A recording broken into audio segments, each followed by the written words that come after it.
dengan saya, Mr. Sam, suka amat matematika. Apa kabar saudara? Mudah-mudahan dalam keadaan sehat walafiat dan dapat menyimak video ini dengan baik dari awal hingga akhir dengan sukacita. Sebagai bentuk dukungan Anda buat channel saya, Frans Samosir, silakan subscribe dulu. Oke, terima kasih sudah subscribe. Baik, untuk video kali ini kita akan membahas turunan bagian keempat atau diferensial, yaitu fungsi naik, fungsi turun, dan titik stasioner. Mari kita lihat bahannya.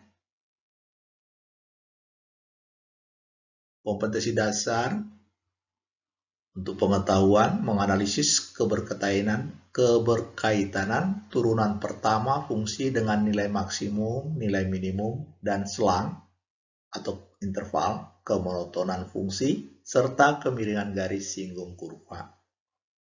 Kemudian untuk keterampilan siswa, dapat menggunakan turunan pertama fungsi untuk menentukan titik maksimum, titik minimum, dan selang kemonotonan fungsi, serta kemiringan garis singgung kurva, persamaan garis singgung, dan garis normal kurva berkaitan dengan masalah kontekstual. Oke, kita lihat definisi dari fungsi naik dan turun. Fungsi naik didefinisikan demikian. Suatu fungsi fx dikatakan naik bila x1 kecil dari x2, maka fx1 kecil fx2. Jadi ini seirama ya, kecil-kecil, nilai y-nya juga lebih kecil. Mari kita lihat gambarnya. Oke, ini ada sumbu x, sumbu y. Nah, ini dia. Melihat kurva selalu dari kiri ke kanan. Nah, ini dia namanya fungsi naik. Maksudnya kurva naik ya. Nah, definisi dari fungsi naik itu, kalau x1-nya lebih kecil dari x2, nilainya juga atau nilai fx1-nya kecil juga dari fx2. Mari kita lihat. Ini x1, oke, tingginya fx1 segini.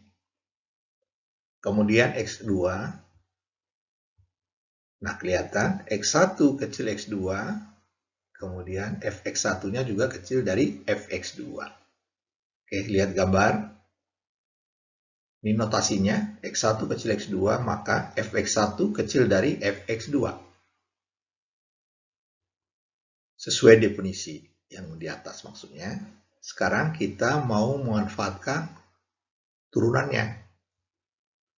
Gradien garis singgung pada kurva naik selalu bertanda positif. Jadi kalau kita buat garis singgung di kurva naik ini, garisnya selalu miring ke kanan begini.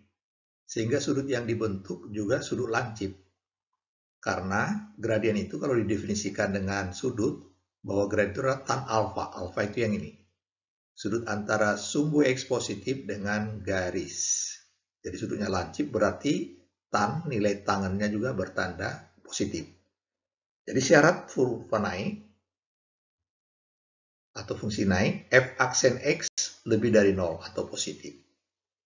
Jelas ya saudara ya? Sekarang kita lanjutkan untuk fungsi turun.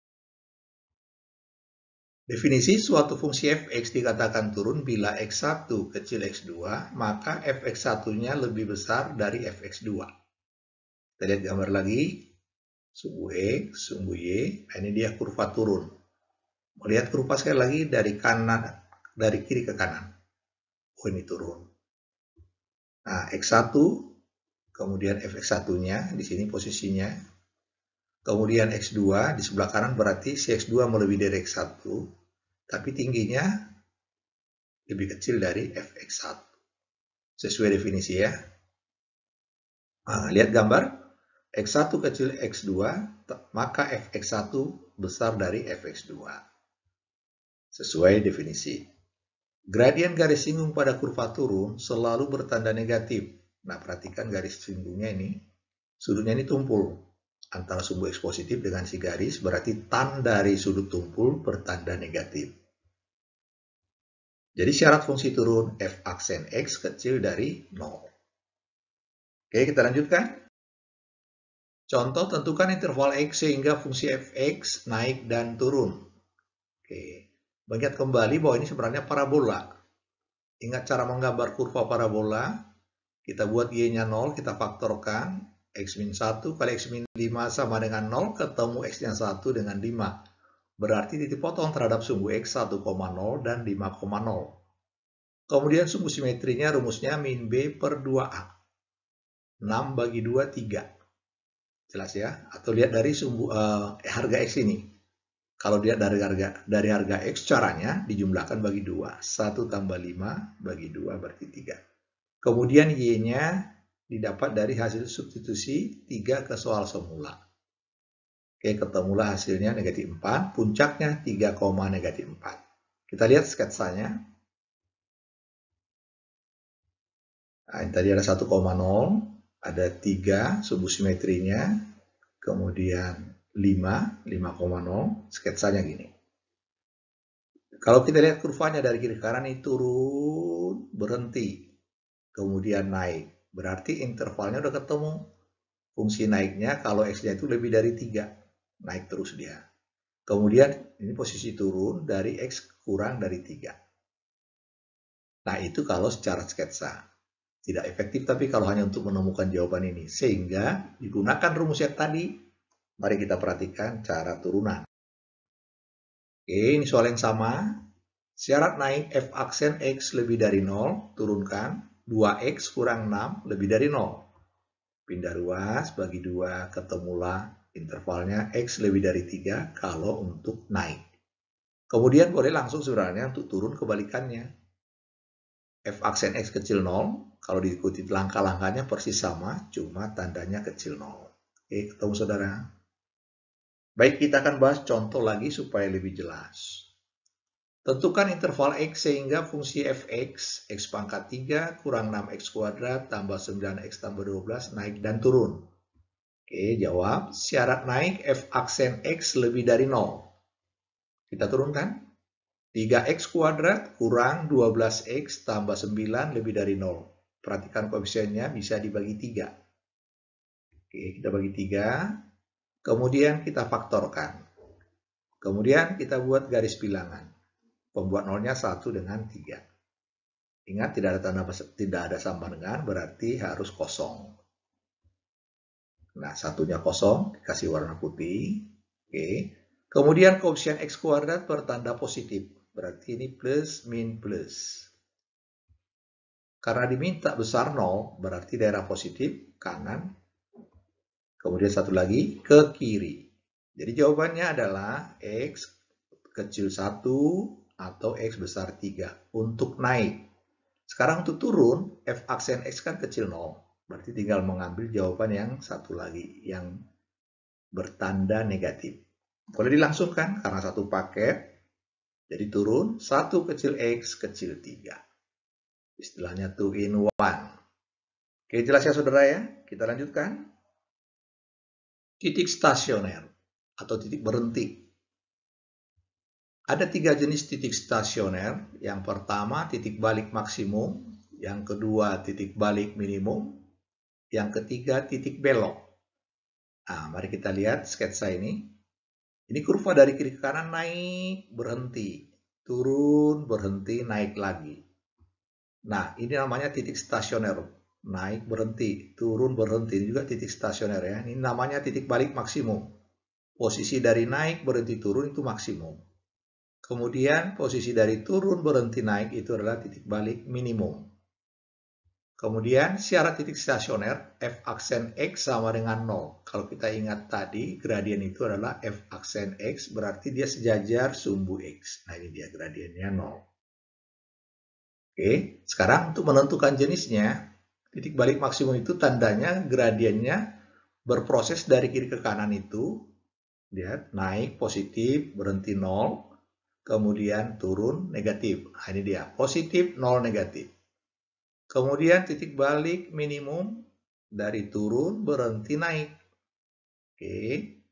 Nah, kalau yang ketiga titik belok itu naik, berhenti, naik lagi. Namanya titik belok naik. Kemudian ada juga yang turun, berhenti, turun.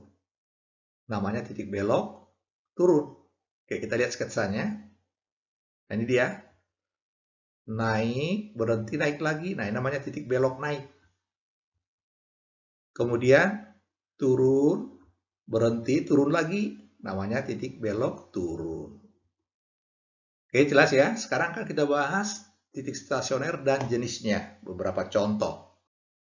Tentukan titik stasioner dan jenisnya dari fungsi di bawah ini. 1. Y sama dengan Fx sama dengan X kuadrat kurang 6X tambah 5. Syarat titik stasioner F aksen X sama dengan 0. Oke, kita turunkan. Nah, ini dia. 2X kurang 6 sama dengan 0, ketemu X-nya 3. Kemudian harga 3 substitusi ke soal semula untuk menemukan harga Y-nya. Ketemulah negatif 4. Jadi titik stasionernya 3, negatif 4. Jadi titik stasionernya sudah ketemu, tinggal jenisnya dari 3 nama tadi. Nah, sekarang kita belajar cara sketsa dulu. Jenisnya begini. Kalau hanya satu titik stasioner, di sini ada kolom X, turunan, dan sketsa. Kemudian di sebelah kanan tambahkan 3 kolom. Nah, yang di tengah-tengah ini adalah harga X-nya. X sama dengan 3. Kalau disubstitusi ke turunan, dia bernilai 0. Kemudian kiri kanannya nggak mungkin 0 lagi, hanya 2 kemungkinan, negatif atau positif. Nah, di sebelah kiri 3 kita beri lambang X kecil 3. Kemudian di sebelah kanan X besar 3. Kalau kita pilih harga X kecil 3, misalkan 2, substitusi ke F aksen X, nah ini bertanda negatif.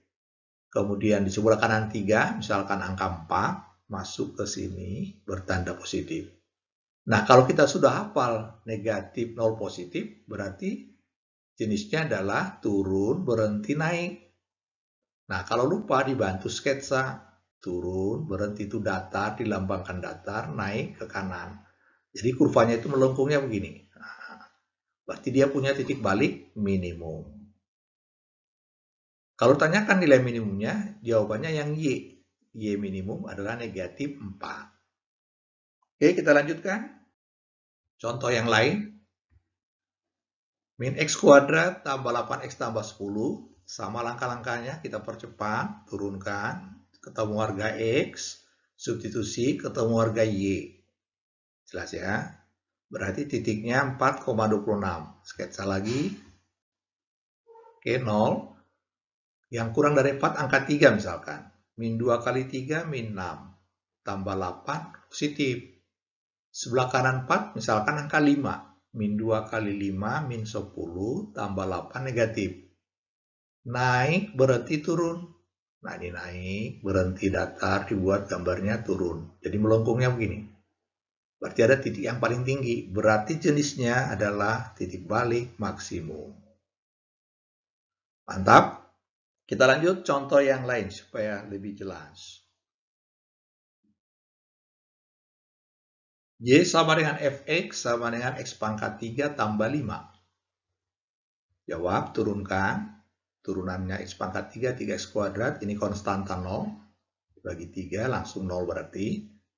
Kemudian harga 0, substitusi. Ketemu Y-nya 5. Titik stasionernya 0,5. Kemudian sketsanya ini. Pembuat 0-nya tadi 0. X kecil 0, misalkan min 1. Substitusi. Positif karena ada kuadrat. Sebelah kanan 0, 1 dikuadratkan kali 3 positif juga. Nah, ini udah kelihatan. Naik, berhenti, naik. Berarti titik balik, bukan titik balik, titik belok positif atau naik. Nah, ini dia. Naik, berhenti, naik lagi. Jadi titik 0,5 adalah titik belok naik. Sekarang kita akan bahas cara cepat menguji jenis titik stasioner dengan menggunakan turunan kedua. Misal, titik stasionernya itu A, B dan F double aksennya itu X. Ketentuannya demikian. Si harga X ini disubstitusi ke F double aksen X. Kalau harganya lebih dari 0, positif, maka jenisnya titik balik minimum. Kemudian kalau F double aksen A-nya itu kurang dari 0 atau negatif, maka jenisnya titik balik maksimum. Dan yang ketiga, bila F double aksen A sama dengan 0, maka jenisnya biasanya titik belok. Oke, akan kita gunakan nanti cara ini, mendampingi cara sketsa ini. Oke, ini contoh keempat. Kita turunkan. F aksen X sama dengan 0. 3X kuadrat kurang 12 sama dengan 0, bagi 3 semua. Faktorkan, ketemulah min 2 dengan 2. Kemudian substitusikan untuk menemukan harga Y. Negatif 8, tambah 24, tambah 10, 26. Ketemu titik stasionernya negatif 2,26. Kemudian angka 2 kita substitusikan harga X-nya ke soal lagi. 8 kurang 24 tambah 10. Ketemu negatif 6. Berarti ada 2 titik stasioner dan kita akan analisis jenisnya. Kalau masih secara sketsa, ada 2 titik stasioner berarti ada 5 kolom di sebelah ketentuan ini ya. 1, 2, 3, 4, 5. Yang paling kecil di tengah-tengah ini min 2. Selang baru ini ada 2. Ini pasti sudah dibahas 0. Kecil min 2, ini diantara min 2 dengan 2, ini besar 2. Kecil min 2 misalkan angka min 3. Angka min 3 masuk ke faktor lebih cepat. Negatif kali negatif positif. Ini 0. Di antara min 2 dengan 2 misalkan angka 1. Positif, negatif berarti negatif. Di sebelah kanan 2 misalkan angka 3. 3 tambah 2, 5. 3 kurang 2, 1 berarti positif kali positif, positif. Secara sketsa, naik, berhenti, turun. Nah, udah kelihatan jenisnya ini maksimum. Turun, berhenti, naik. Berarti ini jenisnya minimum. Perhatikan harga X-nya, min 2, nah ini dia. Ini yang titik balik maksimum. 2, nah itu yang titik balik minimum. Jelas saudara? Nah, mari kita uji cepat dengan turunan kedua. Nah, kalau pakai turunan kedua tanpa sketsa ini, cukup lihat di sini. Negatif 2 kali 6 negatif. Nah, bertanda negatif berarti ini jenisnya titik balik maksimum. Langsung selesai dia. Kemudian 2 kali 6, 12. Positif berarti 2, negatif 6 titik balik minimum. Nah, ini cara efektif. Pakai turunan kedua. Tapi ini memberi gambaran kalau digambar kurva ini, seperti inilah model gambarnya. Kurvanya naik, berhenti, turun, naik lagi. Jadi seperti huruf huruf S. Oke saudara, kita lanjutkan lagi. Y sama dengan 3X pangkat 5 kurang 5X pangkat 3 tambah 2. Oke, kita turunkan. 15X pangkat 4 kurang 15X kuadrat sama dengan 0. Bagi 15. Oke, faktorkan, keluarkan X kuadrat. Nah, di sini dapat 3, harga X-nya 0, min 1, dan 1. Substitusi untuk menemukan titik stasionernya. Pada saat min 1, ketemulah min 3, tambah 5, tambah 2, 4. Oh, kemudian 0, langsung 2, karena tinggal lihat konstantanya saja. Kemudian 1, 3, kurang 5 tambah 2. Dapat 0, berarti 1,0. Berarti kita mempunyai 3 titik stasioner, 1, 2, 3. Nah, ini masih ada sketsa supaya lengkap. Kalau ada 3 berarti sini harus ada 1, 2, 3, 4, 5, 6, 7. Yang paling kecil di antara ini ada 1 interval di sini, kemudian 0, 1. Kemudian diuji tanda-tandanya kurang dari min 1, misalkan min 2. Kalau disubstitusi ke sini, keturunan pertama, ke sini aja yang lebih cepat, ke sini boleh yang ini. Berarti positif, negatif, negatif, jadi positif. Perkalian ya. Kemudian ini 0, di antara min 1 dengan 0 itu misalkan min setengah. Positif, positif, negatif, berarti negatif. Kemudian di antara 0 dan 1 itu setengah. Positif, positif, negatif. Oke, udah negatif. Lebih dari 1, misalkan 2, positif, positif, positif, berarti positif. Udah kelihatan bahwa ini adalah naik, berhenti, turun. Ini maksimum. Turun, berhenti, turun. Nah, ini titik belok. Turun, berhenti, naik. Nah, ini maksimum. Cuma namanya titik balik maksimumnya itu relatif. Maksudnya dia hanya tertinggi di sekitar harga X yang dekat ke dia saja. Kemudian 0,2 titik belok turun, 1,0 titik balik minimum. Relatif juga. Artinya, bukan untuk semua harga X fungsi ini dia minimum di 1,0. Supaya lebih jelas, mari kita lihat sketsanya atau ulasannya. Kita checking dengan turunan kedua. F double aksen X adalah ini dia. Kalau ini kita turunkan dari yang aslinya ini, 60x pangkat 3 kurang 30x kuadrat. Kalau diuji min 1, masuk ke sini min 1, min 60, min 30 berarti negatif. Titik balik maksimum. Sesuai ya. Yang tadi, min 1,4, titik balik maksimum. Kemudian F double aksen 0 bernilai 0, titik belok sesuai. Kemudian F double aksen 1, 60 kurang 30. Sama dengan 30, titik balik minimum. Nah, sketsanya ini dapat kita pahami dari imajinasi begini. Ini naik, berhenti, turun. Nah, ini berhenti, turun lagi, tapi naik lagi. Nah, ini ada panah sebenarnya, kiri kanan. Nah, berarti ini titik balik maksimumnya ini relatif. Karena kalau dilanjutkan, ini ada yang lebih tinggi lagi. Begitu juga ini, titik minimum relatif. Karena kalau diteruskan, ini panah ke bawah, masih banyak harga yang lebih kecil dari yang tadi. Kira-kira itu maksudnya mana yang relatif. Kecuali intervalnya itu dibatasi harga X-nya, sehingga jawabannya juga terbatas. Oke saudara, mantap.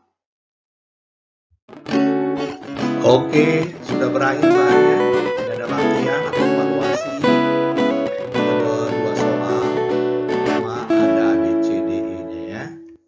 Ini dia nomor 2. Yang ini tentang interval tadi naik turun. Kemudian yang kedua tentang titik stasioner dan jenisnya. Nah, ini ada 5 soal juga. Oke, jangan ditunda, langsung dikerjakan. Jangan lupa subscribe dan share juga karena berbagi itu indah adanya. Terima kasih, sampai jumpa.